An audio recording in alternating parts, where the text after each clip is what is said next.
त्या तिघी बहिणी पाणी प्यायला नाही तर आपला जीव द्यायलाच उठल्या होत्या।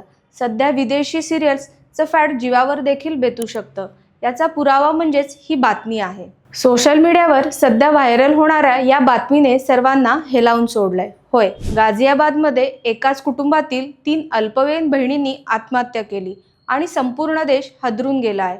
पण त्यांच्या मृत्यूमागे नेमकं कारण काय? नमस्कार, मी तेजस्विनी। तुम्ही पाहत आहात अनफिल्टर्ड महाराष्ट्र ऑफिशियल।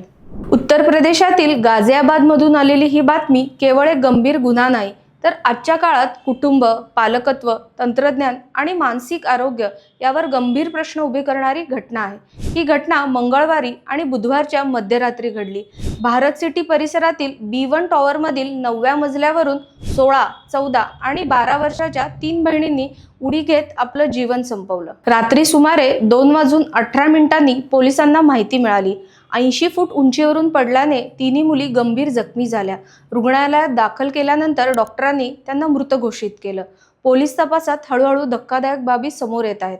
या तिन्ही बहिणी मोबाईल फोन आणि कोरियन संस्कृतीच्या अतिवेडाच्या आहारी गेल्या होत्या, असं कुटुंबीय आणि पोलीस तपासात समोर आलंय।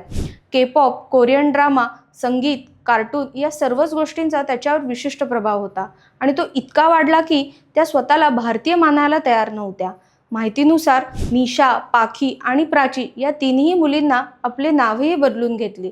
मारिया, एलिझा आणि सिंडी अशी नावं ठेवली।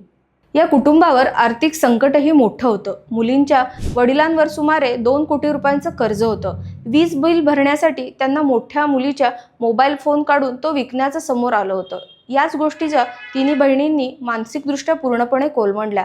पोलिसांना घटनास्थळी सुसाईड नोट आणि एक डायरी मिळाली। या डायरीतून समजलं की घरात कोरियन कंटेंटवरून वारंवार वाद होत आहेत। मुलींच्या वडिलांनी सांगितलं, आम्हीही लहानपणी शक्तिमान पाहायचो, पण आम्हाला अशी लत लागली नाही।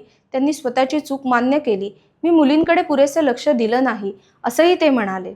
वडिलांनी आरोप केला की कोरियन शो, गेम्स आणि व्हिडिओमुळे मुलांच्या मनावर खोल परिणाम होत आहेत आणि सरकारने यावर नियंत्रण आणावं। पोलिसांनी मात्र स्पष्ट केलं आहे की या प्रकरणाचा कोणत्याही ऑनलाईन गेमशी थेट संबंध नाही। हा केवळ गेम किंवा संस्कृतीचा प्रश्न नाही, तर संवाद तुटण्याचा, मानसिक आरोग्याकडे दुर्लक्ष करण्याचा आणि पालक आणि पाल्यांमधील वाढत्या दरीचा परिणाम आहे। 3 बहिणी एकमेकांशिवाय कुठेही जात नव्हत्या। शाळा, ट्युशन, अगदी बाथरूम पर्यंत सगळं एकत्र करायच्या। अर्थात त्यांनी स्वतःचं असं वेगळं केवळ तयार केलं होतं। या घटनेनंतर संपूर्ण परिसरात शोककळा पसरली आहे।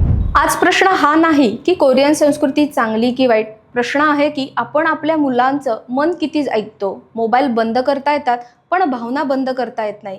ही घटना केवळ गाझियाबादची नाही, ही प्रत्येक घरासाठी एक इशारा आहे। वेळेत संवाद, समजूतदारपणा आणि मानसिक आधार हेच अशा दुर्दैवी घटनांना रोखू शकतात।